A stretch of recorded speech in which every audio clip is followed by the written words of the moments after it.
There are only a handful of rivalries that have completely changed an entire industry. Coca-Cola versus Pepsi, Nike versus Adidas, PlayStation versus Xbox. But when it comes to smartphones, one battle has dominated the world for over a decade. Samsung versus Apple. This isn't just a competition between two phones, it's a battle between two philosophies.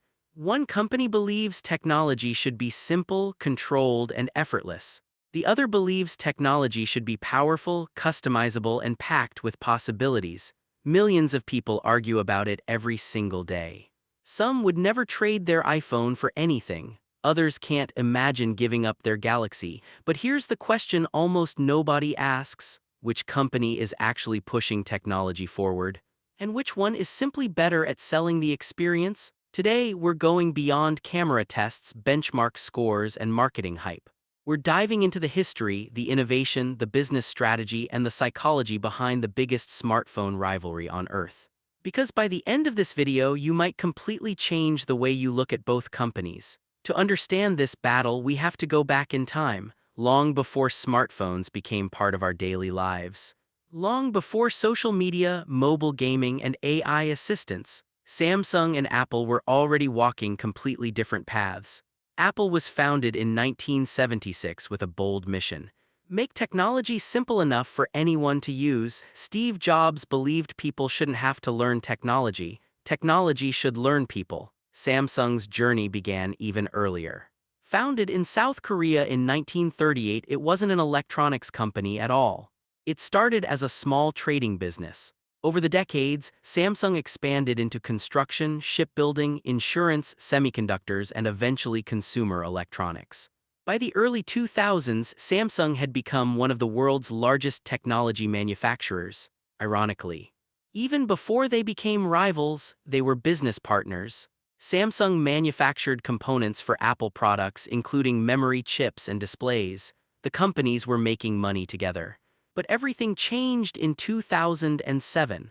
On January 9, 2007, Steve Jobs walked onto a stage in San Francisco holding a device that would redefine the smartphone industry forever. The first iPhone? It wasn't the first smartphone ever created, but it was the first one that made millions of people actually want a smartphone instead of tiny keyboards, complicated menus, and confusing software. The iPhone introduced a large multi-touch display, smooth animations, and an interface that felt almost magical. The industry changed overnight. Competitors suddenly realized that the future wasn't about adding more buttons. It was about creating a better experience. Samsung noticed immediately. Just a few years later, it launched the Galaxy lineup powered by Android, and that's when one of the biggest technology wars in history officially began. From that moment on, every year became a race. Who has the faster processor? Who has the better camera? Who has the brighter display? Who has the smarter AI? Who has the better battery? And perhaps the biggest question of all: who deserves your money? But something interesting happened. Instead of copying each other completely, both companies followed entirely different strategies. Apple focused on building one tightly connected ecosystem. Samsung focused on giving users more choices and more freedom. Neither approach was perfect, yet somehow, both became incredibly successful. Let's start with design. Apple believes that less is more. Look at an iPhone: clean lines, minimal buttons, simple software. Almost every design decision is made with one goal: remove complexity. Apple wants the phone to disappear into your daily life. You shouldn't have to think about using it. It should simply work. Samsung sees things differently. Instead of limiting features, it adds them. Bigger displays, foldable phones, S Pen support, advanced multitasking, desktop mode with Samsung DeX, split-screen apps, more customization. Samsung believes users should decide how they use their phones. Apple believes the company should create the best experience for everyone. Two completely different philosophies. Neither is objectively right, neither is objectively wrong. They're simply solving the same problem in different ways. That difference becomes even more obvious when you look at innovation. Samsung has often been the first company willing to experiment. Curved displays, foldable smartphones, periscope zoom cameras, high refresh rate screens. ultra-high-resolution sensors. Many of these technologies appeared on Samsung devices before they became industry trends. Apple takes a slower approach. Instead of being first, it prefers being polished. The company often waits until a technology feels reliable before introducing it. Critics call Apple late, fans call Apple smart, because Apple's goal isn't necessarily to launch features first. It's to make them feel finished, and that's one of the biggest reasons this rivalry never ends. Samsung asks, "What's possible?" Apple asks, "What's practical?" Those two questions have shaped the smartphone industry for nearly 20 years. But hardware is only half of the story, because the real battle is happening somewhere you can't even see, inside the software. Hardware may grab your attention, but software is what keeps you coming back. And this is where Samsung and Apple become completely different. Apple created iOS with one simple philosophy: every iPhone should feel familiar. Whether you buy the latest model or one that's several years old, the experience stays almost the same.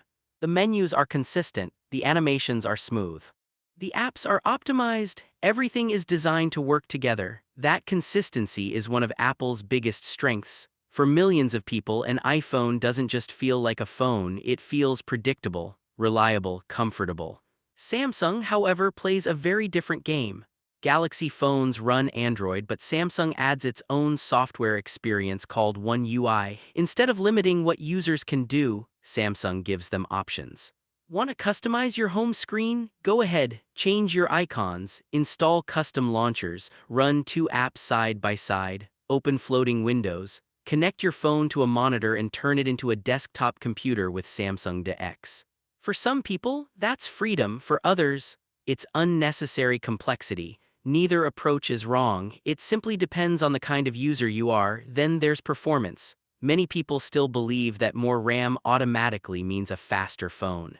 But that's only part of the story. Apple designs its own chips, its own software, and its own hardware. Because everything is built together, the iPhone doesn't need massive amounts of RAM to feel incredibly fast.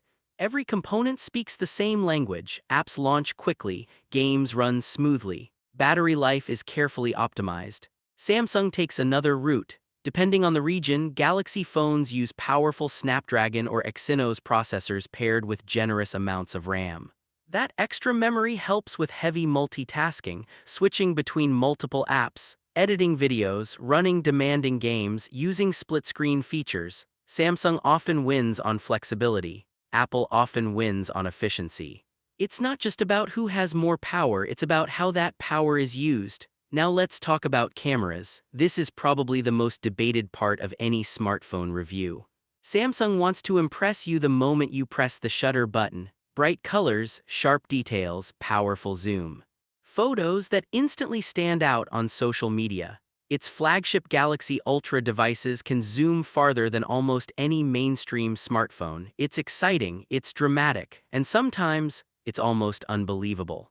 Apple takes a different approach. Instead of chasing the most eye-catching image, it focuses on consistency, natural colors, balanced lighting, reliable skin tones, photos that look realistic rather than exaggerated. And when it comes to video, Apple has earned a reputation that even many professionals respect. Content creators, filmmakers, and vloggers often choose the iPhone because its video quality remains consistent across different lighting conditions. Does that mean Samsung has a bad camera? Not at all. In fact, many people actually prefer Samsung's vibrant style. The truth is, one company creates photos that immediately grab attention. The other creates photos that stay true to reality. Which one is better? That depends entirely on your taste. Battery life is another battlefield. Samsung usually packs larger batteries into many of its flagship devices. It also offers faster charging speeds on several models. If you're running low, you can often get back to work in a relatively short amount of time.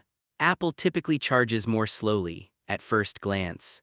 That sounds like a disadvantage. But Apple focuses heavily on long-term battery health and efficiency. Instead of relying only on battery size, it reduces unnecessary power consumption through software optimization. That's why two phones with very different battery capacities can sometimes last almost the same amount of time. It's another example of two companies solving the same problem in completely different ways. Now here's something many people don't realize: this rivalry isn't only happening in public. It's happening behind the scenes. For years, Samsung has manufactured important components used inside Apple products: displays, memory chips, storage. Even while competing in stores around the world, the two companies have also done business together. Think about that for a second. Your favorite smartphone brands have spent years competing and cooperating at the exact same time. It's one of the strangest relationships in modern business. Enemies in the marketplace, partners in manufacturing, and somehow, both companies continue to grow. But perhaps the biggest difference isn't the phones. It's the ecosystems built around them. Apple doesn't just sell an iPhone, it sells an experience. An Apple Watch that unlocks your Mac, AirPods that instantly switch between devices, an iPad that works seamlessly with your phone. Everything is designed to keep you inside Apple's ecosystem. Samsung has been building its own ecosystem too: Galaxy Watches, Galaxy Buds, Galaxy Tablets, Galaxy Books, smart things for connected homes. Every year, that ecosystem becomes stronger. But Samsung also gives users more flexibility to connect with products from other brands. Apple prioritizes seamless integration. Samsung prioritizes compatibility. Two different visions, two different strategies, and neither company seems interested in changing, because the real goal isn't just to sell you a smartphone anymore, it's to become the center of your digital life. So, after nearly 2 decades of innovation, billions of dollars in research, countless product launches, and one of the biggest rivalries in technology history, who actually wins? The honest answer: neither. Because Samsung and Apple aren't trying to build the same phone, they're trying to build the future in completely different ways. Apple believes the best technology is the kind you don't have to think about: simple, reliable, seamless. Samsung believes technology should give you freedom: more features, more choices, more possibilities. And that's exactly why millions of people passionately defend both brands. The truth is, if Samsung disappeared tomorrow, Apple would have far less pressure to innovate, and if Apple disappeared, Samsung would lose its biggest competitor. This rivalry has pushed both companies to become better year after year. Better cameras, faster processors, smarter AI, longer battery life, brighter displays, foldable phones, satellite communication, powerful mobile chips. Many of the features we enjoy today exist because these two giants refuse to stop competing. So maybe the real winner isn't Samsung, and it isn't Apple, it's us, the consumers. Because every new battle between these companies gives us better technology than the year before. At the end of the day, the best smartphone isn't the one with the highest benchmark score, or the most expensive price tag, or the biggest logo on the back. It's the one that fits your lifestyle. If you value simplicity, a tightly connected ecosystem, and long-term software consistency, you may prefer Apple. If you want customization, cutting-edge hardware, and the freedom to make your phone truly your own, Samsung might be the better choice, and that's perfectly okay, because technology should serve you, not the other way around. Now it's your turn. If you had to choose only one for the next 5 years, Samsung or Apple, tell us your choice in the comments, and more importantly, tell us why. If you enjoyed this deep dive and want more epic technology battles like Nvidia versus AMD, Android versus iPhone, Tesla versus BYD, and ChatGPT versus Gemini, make sure to like this video, subscribe, and turn on notifications so you don't miss the next showdown. Thanks for watching, and we'll see you in the next battle.